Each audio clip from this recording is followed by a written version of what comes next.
everyone, and welcome to Light Haven, the podcast for all things spiritual, mystical, and energetic.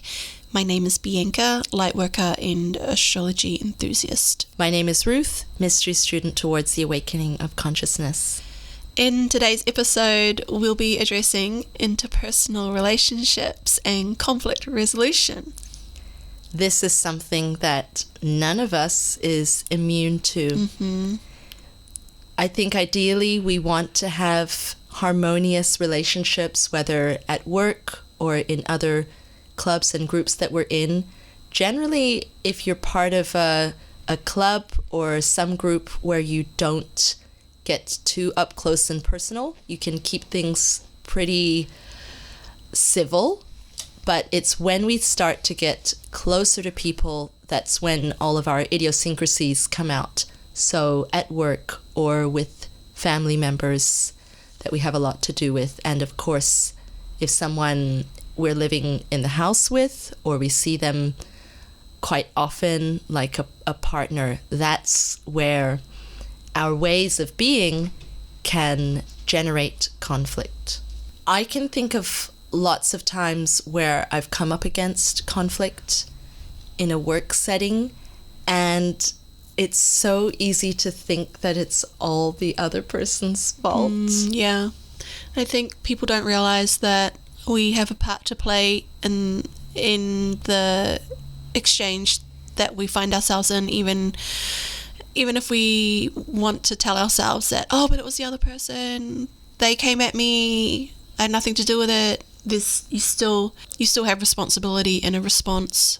There's still, no matter what, it's still a dance that you're doing with the other person, whether you want to acknowledge it or not.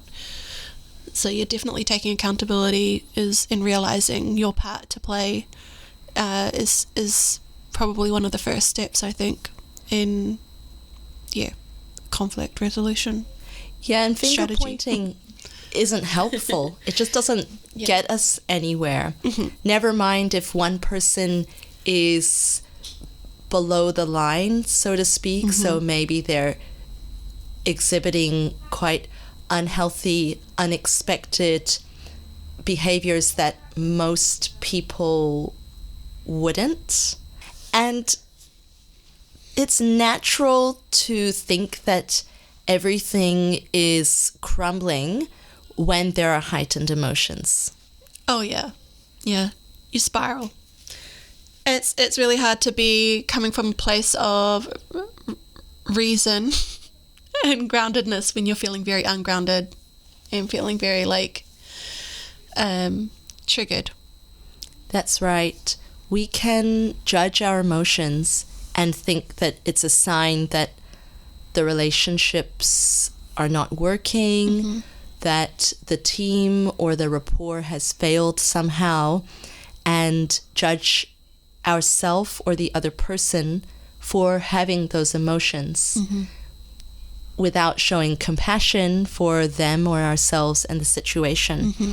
I came across a really helpful list of how to interpret emotions. Oh, yeah. Because emotions are always telling us something. There's always information there. So when you take the approach of asking the question, what is this emotion telling me, whether about myself or the other person, then it allows us to take a pragmatic approach rather than, oh my goodness, it's so bad, they're feeling angry, I'm feeling angry. So this list is it's another book by Dr. Nicole Lapira. Mm-hmm. And the book is called How to Be the Love You Seek. So she starts off with anger and, all the signs, whether your heart starts beating faster or your pitch starts to increase and your face starts to get flushed or your muscles are tense. So those would be the physiological signs. Anger is actually an emotion that tells us that a need is not being met. Yeah. Or a boundary has been crossed. Mm-hmm. And once you understand that it's one of those, then you can go about looking to correct it. So if your boundary is being crossed and you're feeling angry, did you make sure to share with the other person what you need them, how you need them to treat you. And again, with an unmet need, either the person is doing or not doing something that's really important for you. Now, that said, if you have certain needs and you would like the other person to meet them, there is no requirement that they have to. So that's something to work through. But starting with the emotion and looking at it, it gives you a perspective on, okay, what are the next steps I can take rather than just sitting in it and letting it fester. Sadness is an emotion that tells us that we've experienced some kind of loss, whatever that may be. So something that was important to us is now no longer. And when you acknowledge it, then you say, that's okay. I've lost something, whether you lost the opportunity to be promoted or to take on a project, or you've had a loss of, it could even be something in your household, you know, that you're sad that you lost, and that's okay. Fear, I thought, was a really interesting one, because when we are fearful, obviously we can't think clearly, and we might be shaky, we might run away from certain situations that we're afraid of, and think that this is just what I'm doing right now. I'm running away. And of course I'm running away because I'm afraid. But when we analyze the fear is telling us that we feel unsafe. And so when we know that, then we can start asking, why do I feel unsafe? Is there something that I'm imagining that's making me feel unsafe? Am I really unsafe? And a situation that often prompts people to feel fearful in the modern world is public speaking.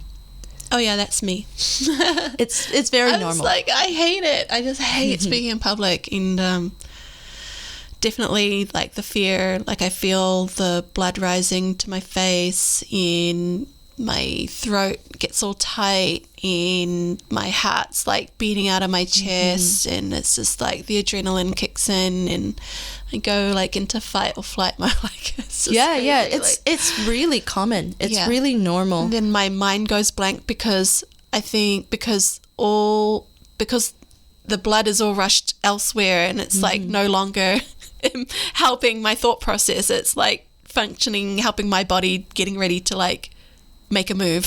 Chase away lions is what it would have been in the past. And that's the funny thing. There's no lions there. But your body is responding in a way equivalent to there are lions here. So the question to ask is, what are the metaphorical lions? And it could be that maybe in some workplaces you aren't safe. When you speak your mind, they could hold it against you. And unfortunately, there are a lot of workplaces like that. So it may not be practical to run from workplace to workplace just because of office politics. That just may not be realistic. But it is one to think about. Sometimes the fear is not related to the people. Sometimes it's maybe related to our past and times where we did speak up and we were shot down. Oh yeah, totally. Yeah.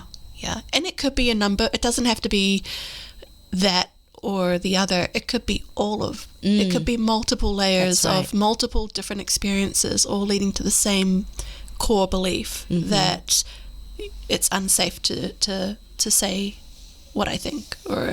And this other thing, it's also layered in the sense that like it may not be. I guess the unsafe feeling could also be that our inner critic is so strong that it will tell us like you, whatever you have to say is stupid, or like you're gonna make a fool of yourself, or you'll say the wrong thing and then people will judge you. And then there's that I won't be accepted, there's that whole acceptance piece, like wanting to feel like my value, my worth is based on how accepted I am in society. So that's a whole lot of core beliefs that are clearly not serving you, but that you need to address. But that's what, when you were saying the fear, like, why am I feeling fear in this moment? Then it's like, well, do I have a few hours to unpack this? That's or a few true. days or a few and it can also months. depend on how much you want to do public speaking, because it's a Right. lot to unpack Right. and work through. So if you said, I want to become a motivational speaker, then that would be something to work through. Yeah. And you definitely can. You can do inner child work to go back to those moments when you were shot down and you weren't given a voice. You can encourage yourself, and you can also dial down the inner critic and dial up the inner coach. Right. There's also another thing that helped me, and you remember there was that book that I'd read when I had started out on my journey to healing and I guess choosing a spiritual path. That was back in 2022, and we've known each other for a long time. So, and we were at a school event. So I remember this. Our sons go to the same school, and was it like, I'm trying to remember what the event was. There was some evening event where all the parents attended, and we were all sitting outside under a canopy on the ground, and the teachers were at the front doing some kind of performance. What I know, yes, that I remember that night, and also, were there cookies and milk? There were definitely, there were definitely cookies and milk. It was a cookies and milk night, and the teachers were dressed up or something. And they do a skit, Yes. like from a book, and yep. And we were together, and there was a few other girls with us too, and we were all like in this little circle on our little cushions on the concrete, and yeah, I remember. Yeah, and I started talking about. I was a little bit nervous to share because I know, like, when you share something that helped you, you always feel like you're going to be judged. I don't know. It's like, you're admitting that you were doing healing work. Yeah. So I was like, okay. Long story short, I said to you that I was reading this book that was really, that I highly recommended, called Becoming the One by Shiliana Ayana. I think that's how you say it, Shiliana Ayana. Yeah. So I remember when I purchased this book, and I feel like I'm just going off a little tangent here, but I really feel like I need to do this justice, because it really was a book that really changed my life and like really threw me into catapulted me into this world of like inner work and like trauma and all these things, and inner child, and so I remember I knew I was in a mindset where I was in a difficult place in my life at that time in 2022. It was really tough for me, and I did meditation, or at least I listened to guided meditation, but I wasn't fully invested into that whole spiritual lifestyle and all that kind of thing. So I went to the bookstore to buy my kids some books, and they were with me, and this book, Becoming the One, caught my eye, and I'm like, I swear I've seen that on Instagram. And I was like, so I picked it up, and I was like, this looks interesting. It looks kind of spiritual, I suppose. I'm going to buy it. And the name Becoming the One just didn't register me. I don't know why. It wasn't till I was like a few chapters deep. I was like, oh, this is like full on like self-help. I didn't realize it was going to be like that much. You didn't know what it was about. You just thought, pretty cover, let's take a look. Seems like positive and right. Yeah. And so I got so into it. I was highlighting. I was like bookmarking. I was just like, it was life-changing. Just shifted my perception. And then here I am at school with you, sharing how much I really loved the book, not realizing what journey you were on as well. Yes, that's right.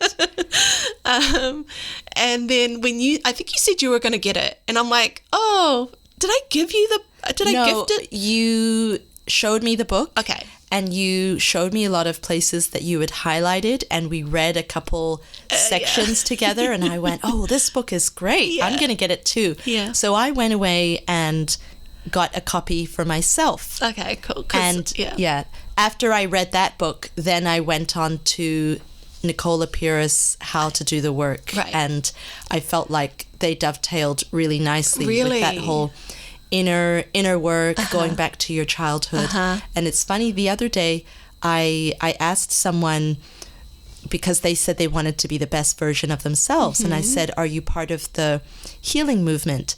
And they said to me, what healing movement? And I said, oh, it's not an official movement, but just these days a lot of people are more self-aware. Oh, right. And they go back to their childhood and see what things they want to look at and bring wholesomeness to. And this person replied to me, I had a happy childhood, so I'm fine, thank you. And I felt that they maybe took it in a way that they thought I was suggesting, Right. that they needed healing or there was something wrong with them. But honestly, you don't have to feel broken or be terribly out of control to realize that there is so much that we can do to unpack our past and use it to create a brighter future. There's no judgment in that. Totally. And okay, but so I actually purchased a lot of these books. I think I went back to the store and bought like 5 of them, and I had a few people in mind. And I was one of those people that, like, when you buy a book and you're just so like wow, this is amazing, I'm gonna go like give it to my cousin and my aunt and my but I didn't go that far, but because then I made sure that the people that I was gifting it to were already in that mindset and were already kind of into doing the work. So they were open to it. They were open to it. Yeah, it's not like you're acting out in your inner wounded child. Here's a book that you can read. Yeah, stop projecting onto me. Read this book. They won't appreciate that. Yeah. So I just wanted to read. It just kind of went off the back of fight or flight, and just like, you know, heightened sense of danger and like fear, and there's just like a little quote that she put in the book, and she says, don't punish yourself for the way you acted out your pain when you're in survival mode. Honor your walls for the protection they gave you. Trust your heart. Your innocence has always been there. Let a new story birth itself from all you have learnt and overcome to be here now. And I thought that was so beautiful, because I was like, yeah, like having self-compassion for myself, for the situations, or for the walls that I put up, for protecting myself. But now I can have compassion and self-awareness and birth a new story and live through that experience that will birth another story, and and it just is a continuous journey of growth, basically. Because the shame and guilt traps you in the old story. That's right, exactly. And we do it to ourselves. I mean, and also the way that we talk to ourselves is going to be the way we talk to others. It's just, we won't even realize we're doing it. So if we are shaming ourselves, we don't realize we're probably doing to our loved ones as well, inadvertently. So, yeah, shame and guilt is such a low vibration. And it's not helpful, in my opinion. It doesn't allow us to fix the problem. Right. Because we're so busy beating ourselves up about it, or judging others because we're projecting that shame onto other people. So then we go out and point the finger at people around us because we don't want to deal with our own internal judgments. So a better way is to forgive the past and accept it instead of fighting against it, because the resistance will cause it to grow and exacerbate the problem. Yeah. And another aspect of that, where she mentions in the book as well, she says punishment and humiliation don't teach us how to be better people. literally. Like, and I wholeheartedly agree on that part. Like, all those times where I've felt where my parents have, you know, growled at me for something that I did wrong, or like may have shamed me for doing something naughty, it didn't help. It just built this deep-seated resentment. You didn't fix the problem. I didn't, no. I was the same as a kid. When I got told off, I remember telling myself, I must offend again to prove that them growling at me wasn't helpful. So it made me, I guess, a naughtier kid. Yeah. Just because I wasn't responding. It wasn't positivity and praise and reward. It was punishment and shaming. Yeah, yeah. And also change doesn't happen through criticizing and judging and blaming. It comes through other more positive means, like it comes through encouragement and forming a connection and a bond with that person, like, or forming a connection with ourselves, right? Getting to know ourselves, and believing that we can change, I think. Yeah. There's a line that is used in a lot of guided meditations that derive from the Buddhist tradition, where they teach self-forgiveness. And a lot of the time, if someone wants to go very deep into meditation and they can't go deep, then the instructor will say, oh, wait, you need to do self-forgiveness first, because that's your that's your step one, that's your block. Right. Once you forgive yourself, then you can move forward. And so the line says, you were doing the best you could. Exactly. At the time. Exactly. Yes. And I think that with that, like, you know, how you said the Buddhist is like, well, you know, forgive yourself, and you clear, I guess, that blockage, and you're able to move forward in growth.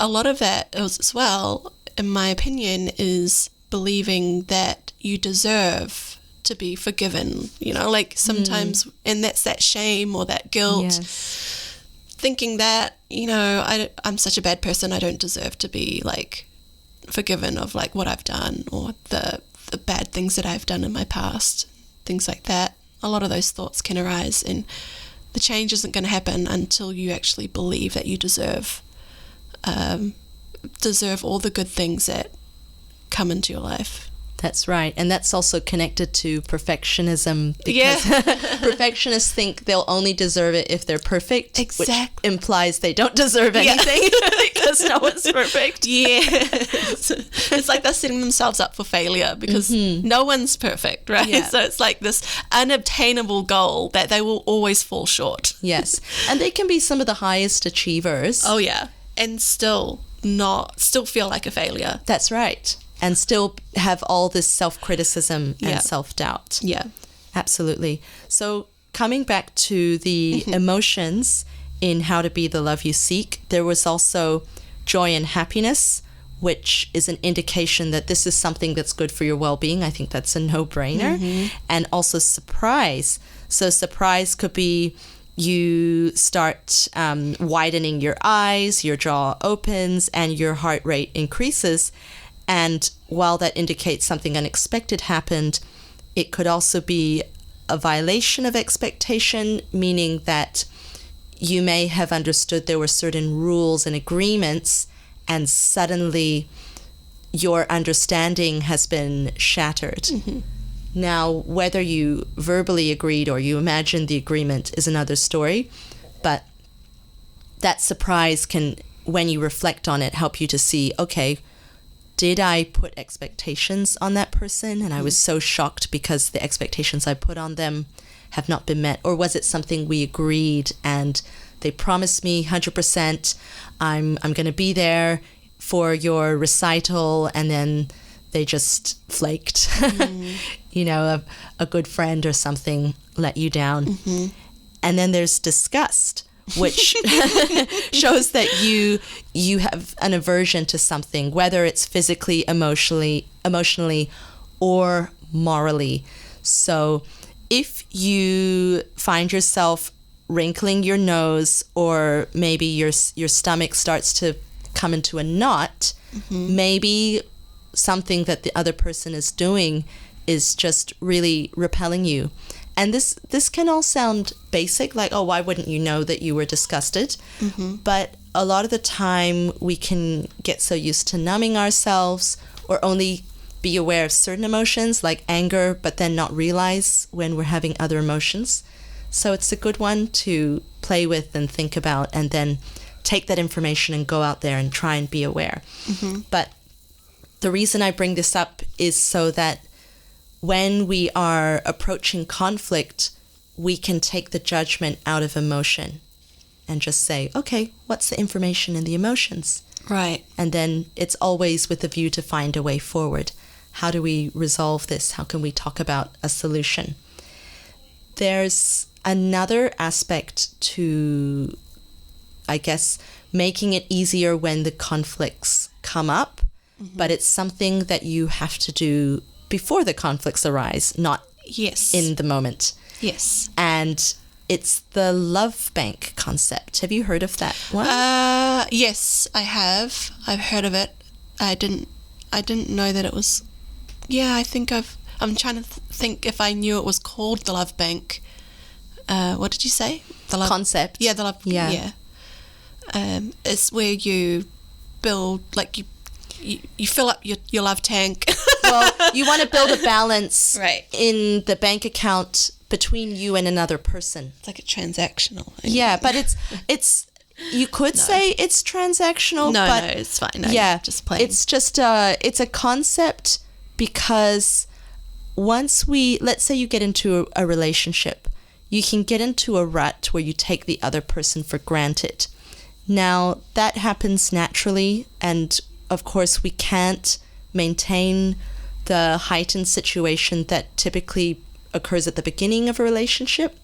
However, we then swing to the opposite extreme where we don't invest in the rapport at all, because we think, oh, we signed a marriage contract, now I can just carry on with my life. And so what happens is, when you get into a disagreement, if you've been two strangers under one roof, then the concept is that if your love bank account is empty, now you're going to go into negative. So if you haven't been spending time and building up the rapport, then you have nothing to draw on, and you'll find yourself on the rocks. And it just brings me to this book called Don't Sweat the Small Stuff, which is not necessarily about conflict, but it's by Richard Carlson, who's a PhD holder, and he's a lecturer around things like stress and how to be happy. Yeah. And so in this book, Don't Sweat the Small Stuff, he has all these tips for how to deal with life. And I really loved number 46 in the book, where he says, every day, tell at least one person something you like, admire, or appreciate about them. That's so sweet. Yeah. Because we forget to do it, but we love it when people say it to us. Someone else had to say it for us to bask in that feeling. Yeah. And sometimes we do admire people, but we just don't say it because either we're busy, or we think, oh, that's cheesy, or they won't believe me. So it's just about all the people around you. You never know when you might need a love bank deposit. Again, not to say to be transactional, but just acknowledge people. And if it is someone like a partner, then tell them the good things that you admire in them, build them up, and that's going to be something that will give you a really good rapport to navigate trickier times later on. Right. And then the third one was perspective. Over the years, I've done a lot of different training courses and had all kinds of different guidance on how to deal with people, or how to set goals, how to achieve. And of course, you have different views, and these can clash. So one of the exercises that comes up sometimes in a coaching setting It's also used in a therapeutic setting, but you can use it at home by yourself as well, especially when you are having a different point of view with someone. And the concept is to take the other person's point of view, to consider what their perspective might be. But there's a physical exercise you can do where, let's say there's a disagreement between 2 or 3 people. So you actually put out a few chairs, and you can say, okay, this is my chair, and that's Jessica, and that's Susie. And then you physically move yourself into each chair and say, okay, now I'm Susie. How does Susie see this? And just the physical act of moving yourself around the chairs can help you shift states to contemplate what the other person might be seeing. It doesn't mean you have to agree with them, but it can generate a lot of understanding. Wow, that's such a good practice like that. I can see, I also see that some people can do that more naturally than others. They can just, normally the ones that are the highly sensitive, the empaths, they can really feel, easily put themselves in the other person's shoes and understand from all different perspectives how they could possibly be feeling. But I think that it doesn't come natural to a lot of people, and that's such a good, it's a good practice in theory. Like, it's not something you can do in the real world. No. Be like, let me just pull up 3 chairs. Exactly. That could be like a good counseling, couples therapy type of activity.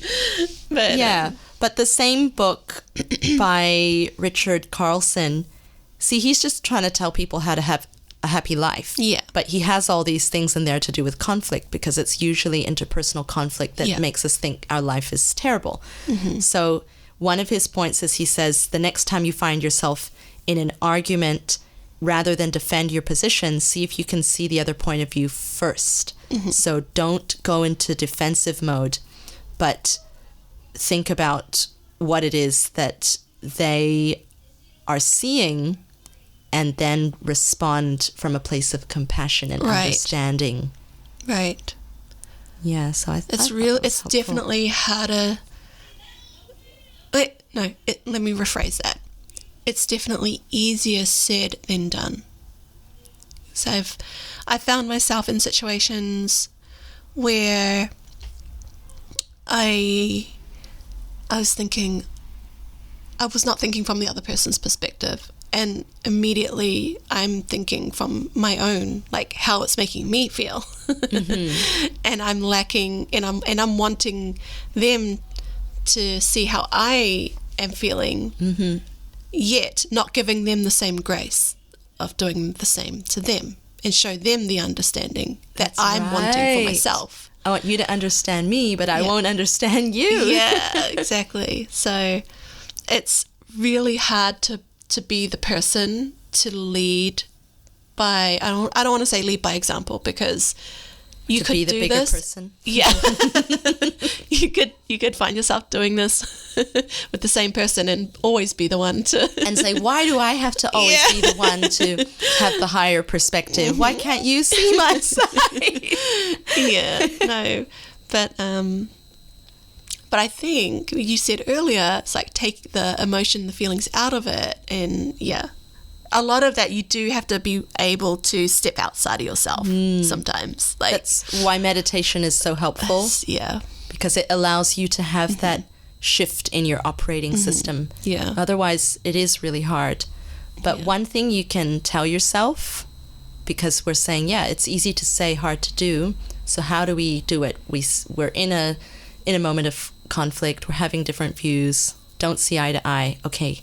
Now I want to try and apply this. How do I do it? So mm-hmm.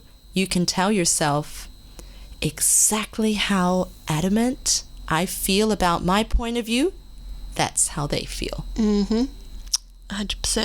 Yeah. I think in practice it gets better.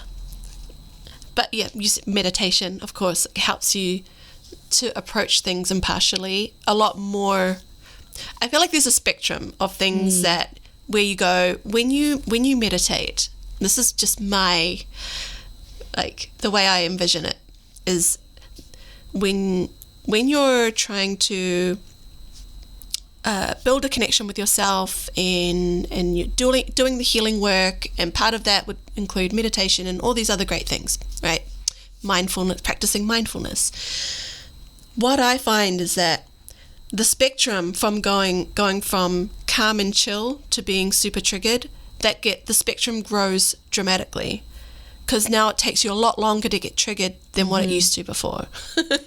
And it could be that, let's say, just taking an interesting analogy, I guess, if you imagine that your triggers were an archery range. Mm-hmm. So you have all these targets in a line, and every time an arrow hits the target, that's a trigger, mm-hmm. right? So as you meditate, some of these target boards disappear. Mm-hmm. But the ones that are still there, you can still go from 0 to 100 like that, mm-hmm. because the meditation removed some of the target boards. But the ones that are there, you could be triggered instantly because the trigger is still there. And I observed that in myself, mm-hmm. when someone at the supermarket started telling me what to do, mm-hmm. and they came up really close into my face and they were shouting at me, mm-hmm. and there was no reason for it, so I just didn't understand, and they mm-hmm. were trying to command me about how to use the machines, and I was just like in a state of shock, and I just shut down, mm-hmm. and I didn't even know what to say to them. I was just really surprised, mm-hmm. because I didn't expect it, and I just moved to another machine, mm-hmm. because I was kind of confused. And then when I went to the other machine, I thought, oh, I think they're actually a disability worker, and their job is just to monitor the machines, but they're on the spectrum, and that's why they came up like right into my eyeballs. And maybe it was an interesting job for them to be doing, but there was no need for me to react the way I did. Right. I didn't yell or anything, but I just froze. Yeah. And then I went away thinking, oh, I've never been triggered like that in mm-hmm. a long time. Oh, this is so interesting. Mm-hmm. Oh, I must go and meditate on this. What is this? Yeah. No, I do think that now that you mention it, there was something. Yeah, I had recently had the similar situation where I shared my thoughts and feelings on a specific topic, just sharing like what I like and what I don't like on certain things, and then when the words got played back to me, because it was just written text, when the words played back to me by the person that I was expressing my your view? Needs, my views, needs, whatever. When I was expressing, and that person like replayed back to me what I'd said, and was like saying things about it, about the delivery of it, and then that got me really like triggered, because I was like, so you know, I'm trying to share what I need, and you know, like, and you're telling me off here? Yeah, you're telling me that it was wrong, or that it should have been done differently, you know. And I'm like, shoulda, woulda, coulda. It's how I did it. So, like, and now you know. Like, would you rather not know? Like, yeah, exactly. But that was an instant. Well, I wouldn't want to say instant. It was like it was a reaction that I had, and I was triggered. So I was like, oh. And it wasn't until afterwards when I was like, you know, I could have handled that a lot better than I did. But it's good, right? Because if we don't get triggered, we don't know where those little gremlins are hiding. Right. So they have to come up for us to find them. Right. Yeah. It's like, and that is the point. Like, all of this to say, we can be on this healing journey, and still, the thing that people think is that when they embark on a journey of self-discovery and healing your inner child, and you think that when you come away from this, nothing's going to affect you anymore. You are now going to be this love and light, this beam of joy in everybody's life, and life is going to be amazing and perfect. Like, no, that's not reality. We still have to face things that we never thought that we would have to face, and people will still mirror things to us that we may not have addressed, or we thought we had addressed and overcome, but it resurfaces a few years later, and you're like, well, I guess I need to do some more work on that. Like, the work never stops. It's a constant journey, discovering yourself and then rediscovering yourself again. Yeah, and if you want to take the spiritual perspective, when we're finished doing all the work, then we go home to source. So, Right. So the whole reason we're here is because there's more to learn. Yes, exactly. It's not done. Exactly. I also wanted to share 2 really good models that I found helpful for dealing with either conflict or the need to express your needs or feelings in a situation so that the other person can understand what's going on for you. Resentment always comes when we hold it inside and bottle it up and don't open up that dialogue. And it can be hard to open the dialogue and have the courage to speak up. So especially if you're just starting out on this path towards speaking up and being brave with your voice, having a quick and easy model can give you some direction, something to go to if you're nervous or you're new to this. But also, even if you're not new, it can be really just easy to quickly make your point and not get lost. So let's say we've looked at emotions, we've made sure to make deposits in the love bank, we're working to see their perspective, and now we really just want to express where something is not taking place and clarify what we expect for the relationship to continue, because we can't control the other person, but we can express what needs to happen for the relationship to continue, and then they can decide if they want to continue to participate on those terms. Right. So one model that can be used in a work setting but can also be used with people you know is the acronym AID, AID.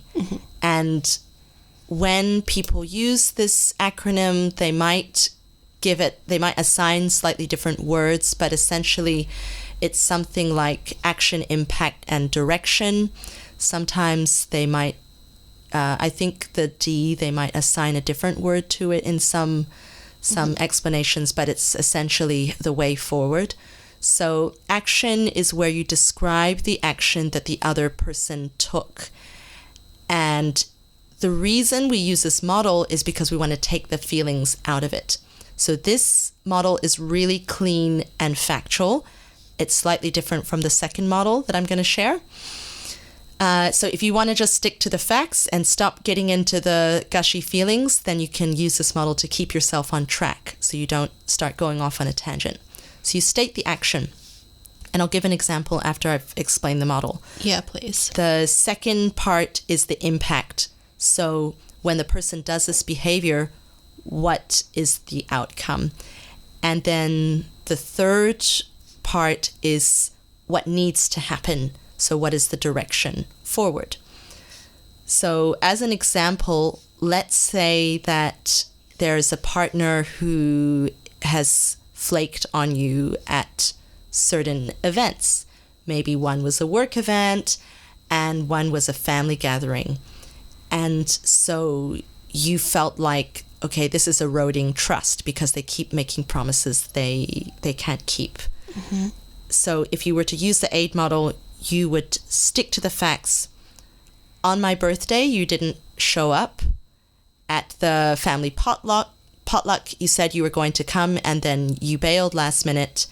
And then at the work function, you said you were going to come and then last minute you didn't show up. The impact is that I made plans based on both of us going to this event together. And because you didn't show up to the event, I feel like I can't rely on you. So it makes me feel nervous, or it makes me automatically assume that you're going to bail on these events. And then the direction, the way forward would be, in the future, I need you to tell me if you're coming or not, rather than bail last minute. If you don't want to go, tell me up front, because I'd rather have it that way than you agreeing to go and then last minute saying, oh, I can't because actually I didn't want to go see your workmates and I couldn't tell you to your face, so I figured I would just bail last minute. So that's the aid model. Now, the second model does bring feelings into it, and that's the desk model. So desk is D-E-S-C, and it's quite similar in that the D is describe, so we're describing the situation and we are sticking to the facts during the description. After that, the E is express or emote. So now we're going to tell them how it made us feel. Because if we say something like, you always do this, you never do that, or you're such a da-da-da, we are locking someone in to a certain pattern, telling them they can never change. Right. And we are accusing them and we're labeling them. So by using that language, we really perpetuate that situation. Whereas when we emote, we're simply saying how we felt. And then the SC is specify consequences. So what is going to happen in the relationship if this continues? So if something is not that important to you, you might let it slide. But if something is a big deal, you might have big consequences. So you might say, let's say, for example, you are starting to go steady with someone, and in this relationship, you meet each other's children and you start sharing drop-offs and pickups, and then you have a big incident where they promised you they were going to pick up your kids from school, and you've always done the same for them, and then they just forgot. And so, yes, you're angry and you're pretty hot under the collar or worked up. How could they do that? But you're going to use the model to help you just express how you felt and what needs to happen. So describe, you promised me you were going to pick up the kids and you didn't. I felt furious because, and you might say because I was da-da-da-da, or you could just leave it and say, I felt furious. And then you specify the consequences. So if that ever happens again, I don't think this partnership will work out because I need to be with someone I can trust. So if it's a very severe situation, then you might have severe consequences. If it's not severe, like let's say you didn't pick up the dry cleaning, then the consequence would be equivalent to that. So you promised me you were going to pick up the dry cleaning and you didn't pick it up. And so now I feel like I can't rely on you for these small chores. So the next time you ask me to get da-da-da, I'm not going to be able to do that.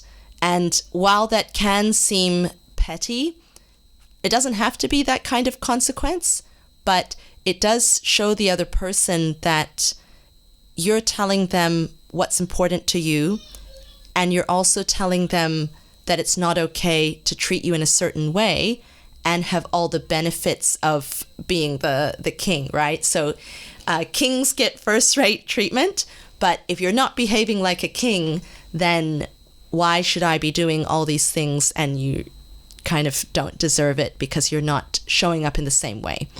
So those are the models. You can have a play with them, and you might, I just said those off the top of my head, but in practice you might sit down and really think out, okay, what is an appropriate way forward or an appropriate consequence, and rehearse it a little bit in your head and then go and have the conversation.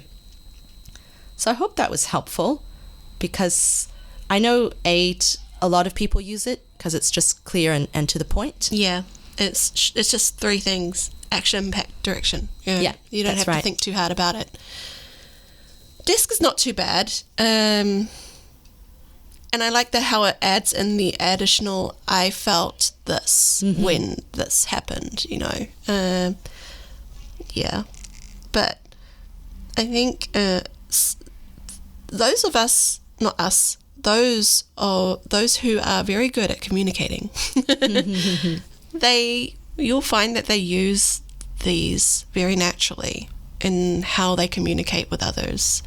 It doesn't have to be in a relationship with their spouse or their partner. It could just be a work relationship. It could be, anything really. And that's a good thing about learning these things, is we can apply them to any situation that we're in, because what's foundational is how we communicate with others in this world. So yeah, I think people can, our listeners can really take a lot of value out of learning and trying to apply these very simple frameworks of communicating. Yeah, and you'll see that one can lend itself towards a professional setting and the other one towards more home life or your partner. But let's talk about partnerships or intimate relationships. Yeah, that one's a bit tricky, because I feel like it's a lot more emotionally charged when you get into and it feels like there's a lot more on the line and a lot more interconnectedness than, say, I'm just communicating with a co-worker or something like that. Of course. It's a lot more. You can have a shared home, right? Shared schedules, shared routines. Life, basically. Yeah. It's hard. It's a lot at stake. And often what people don't realize is that when two people come together, obviously we bring all of our baggage, our history, our childhood. What people don't realize is that they may be experiencing a type of bond that is born out of their respective baggage. Is this like another way of saying trauma bond? Exactly. Okay. Yes. So trauma bonds. Right. I like to say that the wounds plug into each other. I don't know if anyone else says that, but it really makes sense in my mind that it's like a puzzle where this issue and that issue, those people just find each other and it goes hand in hand. They get attracted to each other. So one classic example would be where you have an avoidant attachment type. Oh, yeah. And an anxious attachment type. And they come together in... Rub salt in each other's wounds. Exactly. One keeps chasing and one keeps running away. We won't get into all the attachment types, but if you haven't heard of them, please look them up. They even apply to cats. So it's a great... Yes, we saw it on YouTube the other day because... Cats. I've got a new kitten. All right, and Bobby the kitten, and my brother and so his partner have said that they will be the godparents of the kitten, of Bobby. And so we were talking about how he needs to have secure attachment. And then we started watching all these YouTube videos on cats with avoidant or anxious attachment types. So it applies to animals as well. But anyhow, the point is that people will bond over their trauma, and that's okay. It's not a reason to throw the relationship away because it started out that way. But I did want to talk about what perspective people can take when they find themselves in the dynamic where one side or both sides have a lot of issues, and because they're being conscious and aware, they start to see, wow, these issues are impacting on our relationship. And so the example of one being avoidant and one being anxious. When I think about these, I don't know much about the attachment styles. I just know the basics. But I'm just imagining in my mind two human beings come together. However they've formed their bond, they've formed a bond. And whatever kind of bond that looks like, it doesn't really, at least I'm not thinking that I'm not coming from it from that perspective as to like, because of the type of bond, there's something different that now needs to happen in terms of how they relate to each other. What I'm thinking is basically just two people should have the mindset that or it would be helpful if they had the mindset that no matter what, they're not going to escape each other's baggage that they bring with them, and that there is a shared responsibility This concept, for that. it's so important because in modern times, I think it was Stephen Covey's 7 Habits of Highly Effective People, and he talks about the concept of dependence, where you really lose yourself in the relationship and you're really needy, so you make all these decisions that compromise everything for you and actually lead to potentially the breakdown of the relationship because they don't even know who they fell in love with anymore. You're gone. You're so attached. And then the opposite is where you're really independent and maybe even a little bit aloof. And so if you come together, you kind of keep a bit of distance between yourselves. And then you have what he called interdependence, where you thrive together and you don't keep your distance, you create something more by coming together. And the author of Becoming the One talks about this concept in her own way. Yeah. I really love how she shares it. So in the modern times, people say, oh yes, you're responsible for doing your own healing. So let's say you have someone who is presenting quite needy and they want more and more of your time and attention, and maybe they don't even know that they have that they are having an anxious attachment type, but at some stage they might recognize it. So if you were going to say to the other person, oh, you're completely responsible for your own healing, then you wouldn't be sensitive to the fact that they have this neediness based on their childhood, maybe an absent parent. So you would just say, well, I'm not here to be your doctor or your nurse, so go and fix yourself. And if I don't text you back for 3 days because I was busy, that's fine, and you should grow up.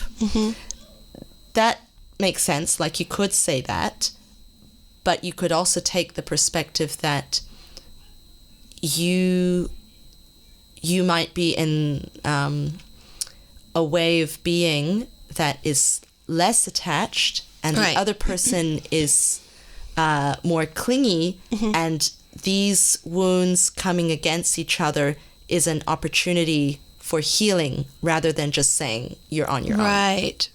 Yeah, because there's something that she said, something like I think she said something along the lines of relationships in which we feel called to go the deepest are often the partners whose wounds perfectly complement our own, in the sense that our patterns often bump up against each other in a way that will trigger big opportunities for healing. That's right. So if we can reframe it and say, okay, this is a chance for healing and growth, let me reflect on how this dynamic is playing out, rather than just becoming more and more needy and the other person pushing the needy one further and further away, then they'll break up and both of them will be none the wiser. And then it will happen again. Right. So if the needy one said, hey, I know I've been acting up in quite an anxious way, or I've been demanding a lot of your time, and I see that this is quite unrealistic, and I realize that I have issues with anxious attachment because my mom or my dad was not frequently home, or whatever the situation was. So expressing that that's the issue, and saying I'm working on it. And so when one side is showing they're doing the work, then the other side can also be sensitive to Absolutely, yeah. I think not only is it when our partner comes to us and shares with with us their vulnerability, their past, not only should we be sensitive to it, but also what helps in that sensitivity and having compassion and love for our partner who's going through these things, who's having to deal with these triggers.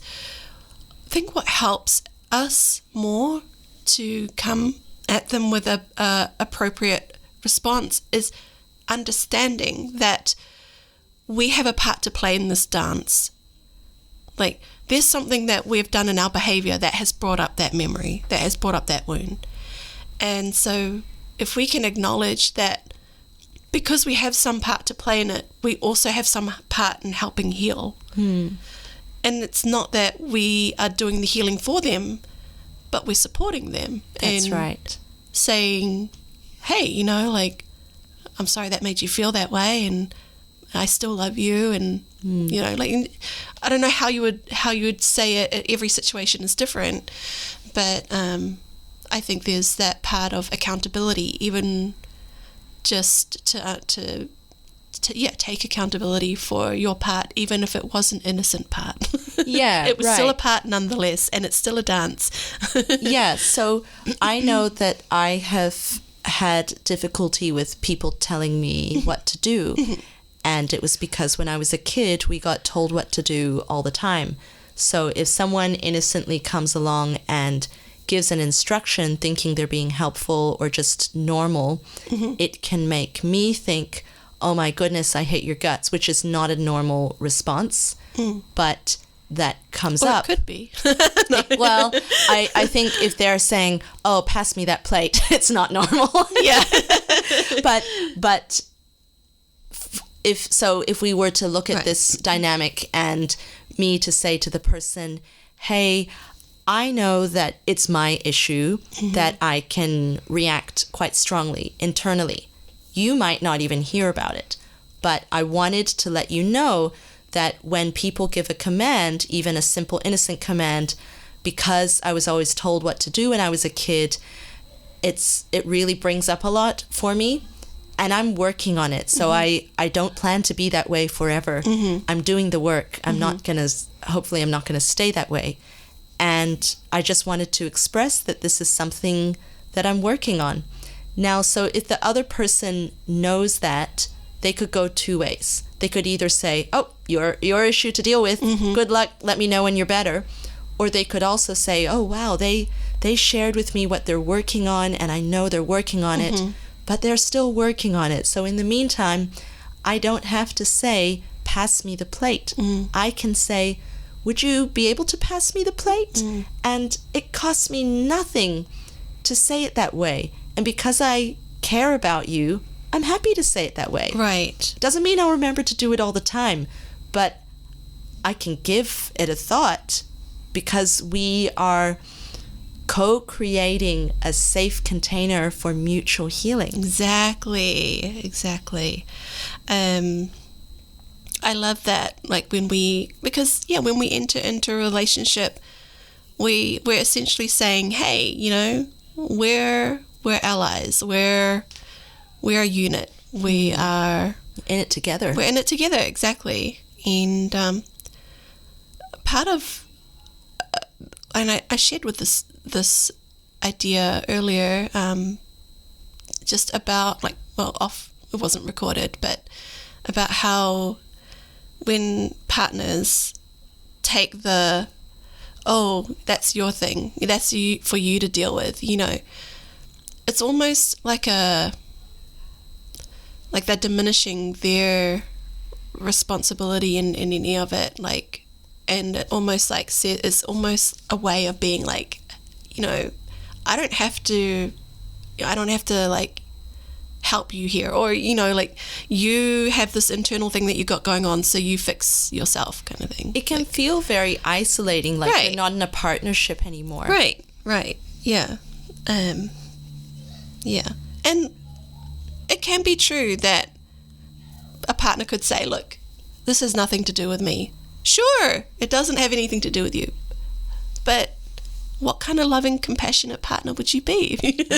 Well, you're in a relationship. So, yes, the other side could be asking for something ridiculous that may not be realistic, but you could meet them somewhere, right? Because you care. If they're saying like, oh, I want us to go out on a date every single night because I'm so anxious. So that's not realistic. So you might have to say, okay, I really want to show up for you, and I realize that this is something you're working on, and maybe going out for dinner every night is not realistic, but you were planning twice a week, and now you bump it up to 3 times a week. So you've done something, knowing that they still got to work on it, right? You can't do that work for them. Yeah, I think this is something really beautiful about 2 people coming together, being invested in each other and saying, how can I love you better? Like, I think that, but you know, I've been in that situation, and I've asked the question, how, like, tell me how to love you. Like, how can I love you? Yeah. And I truly think some people don't think about these things, and they don't know how to articulate or how to express what kind of love they want to feel, or what love looks like to them. And I highly challenge everyone to sit down with their thoughts about this and be able to know what it is. What does love look like to them? How do they want to see this in their life with their partner?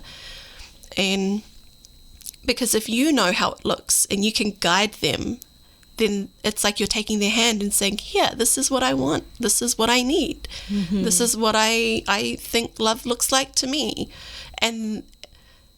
But you can't help your partner if you don't know how to even explain it to yourself, or how. Yeah, exactly. What are you going to tell them? Exactly. So, yeah, and that's why it just warms my heart when I'm like, when I see partners entering into a relationship and asking the question, like, how can I love you better?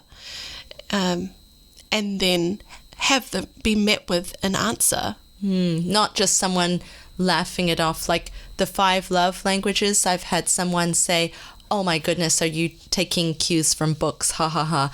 And dismissing it. Because I said, in the beginning stages, you might have these conversations. Oh, what's your love language? And instead of answering the question, they just dismissed it. Right. And obviously that was a sign that it wasn't going to be good. Yeah. So, red flag. Yeah. And I think you were also talking about something called, was it power grids? Yeah. So I think we could probably shift into this part of the conversation around. So it's called power grid relationships. It's a name for it. I'm sure there's a different name for it out there, but this is what she mentions. Sheliana mentions in her book, Becoming the One. It's towards the end, so you have to read pretty much almost the whole entire thing before you get to this. But she explains power grid relationships in this kind of way. She says the partnership between 2 people becomes a source. So a power grid relationship is where a partnership between 2 people becomes a source of reciprocal energy that fuels our purpose and empowers us to be of service in the world and in our communities. And she also says that power grid relationships help us to grow spiritually and emotionally, and that will not always be easy. And she says it will require that we traverse the depths of our own awareness to release old ideas about how relationships should look. And she's kind of put a table in the book to show us the different thoughts that might cross our mind and show us what is a power grid relationship mentality versus a vacuum relationship mentality.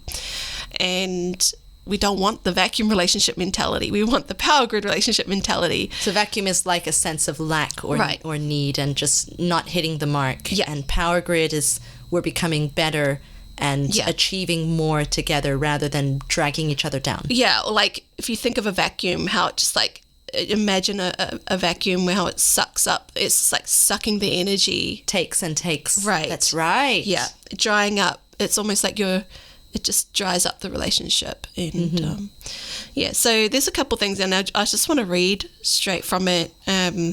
Some Like the internal dialogue. yes, that might show up for you and help you recognize where that's placing you. And yeah, so for example, I'll give you one. Well, let me see. There could be an internal dialogue where you think something like, my partner should meet all of my needs. Now that is a vacuum relationship mentality. Very common. Right. And so rather than thinking that way, we could realize and say to ourselves, it's actually unrealistic to think my partner can meet all of my needs. Yeah. So, setting yourself up for failure. Right. And then there's another one that says, in conflict, someone is right and someone is wrong. And I'm right and you're wrong. Right. Or we could shift our perspective and think something like, conflict is an opportunity to learn about ourselves, or myself, and my partner. So Love it. yeah, there's a couple more. Give us another one. All right. I have nothing to do with my relationship unhappiness. Yeah, as opposed to, I am responsible for my happiness. It's very empowering. You're Yeah. taking back the power. It's like, change is within me. Like, the change is right here. It's right. me. It's not the other person. And then, this one. This thought has run across through my mind in years in the past. It says, when my partner misunderstands me, it means they don't care, or I'm hard to love. So, yeah, we could reframe that. And rather than thinking that, we could think, my partner's words and actions do not define me or my worth. So, yeah. I remember there was an interview with Jada and Will Smith, and they were being asked about their relationship and how they made it work for so long. And I think Jada Smith had said something to the effect of, we both knew that each of us individually was responsible for our own happiness, so not looking to the other person to say, oh, I'm so needy, it's your fault, and Fill this void, please. take the responsibility. Yeah. Okay, how can I bring happiness? How can I share happiness, instead of give me happiness? Yeah. And that it's the lack versus abundance mindset. Right. And then there's this one here, secret keeping isn't lying, it's just not telling them everything. Which side is that one on? It's the vacuum relationship mentality. As opposed to, transparency is key. I let my partner into my world. I love that. Like, yeah, transparency is everything. I mean, You're trusting them so much, and you're building a life together. How can that be done when it's full of lies and secrecy? yeah. It's not going to work. Yeah. And then here's another one. Going to therapy means there's something wrong with us, which I wholeheartedly disagree. So power grid relationship mentality would say it's okay to ask for help and seek support. Absolutely. And I think when we talk about healing and doing the work, a lot of people then think, oh, well, if I put my hand up to do these things, then that means I'm broken and I'm damaged, and I don't want to admit that. But it's not, it doesn't have to be a judgment of yourself to want to improve. We can, no matter where we're at, we can always improve. Exactly. Yeah. But I really loved this book. Honestly, like I can't recommend it enough. And it's going to be one of those ones on my nightstand. It's already looking like it's got, it's all beat up, it's all the highlighted and got tags and everything, bookmarks all over the place. So, no, I love the book. And I'm so glad we were able to share all of this knowledge and wisdom. If people are interested, they should definitely get a copy of the book. It's Becoming the One by Sheliana Ayana. Yeah, hard name to say. And then the other books that I mentioned were How to Be the Love You Seek by Nicole Lapira, the holistic psychologist, and also Don't Sweat the Small Stuff by Richard Carlson. So I think we're coming to the end of this episode, and just to wrap it up, we've touched on a few things. So we talked about understanding emotions, how they could tell us something about what we're feeling. Also, building up the other person. It's the concept of the love bank, and building rapport and strengthening the relationship so it can endure, withstand the hard times. Yes. Perspective, trying to see from the other person's view.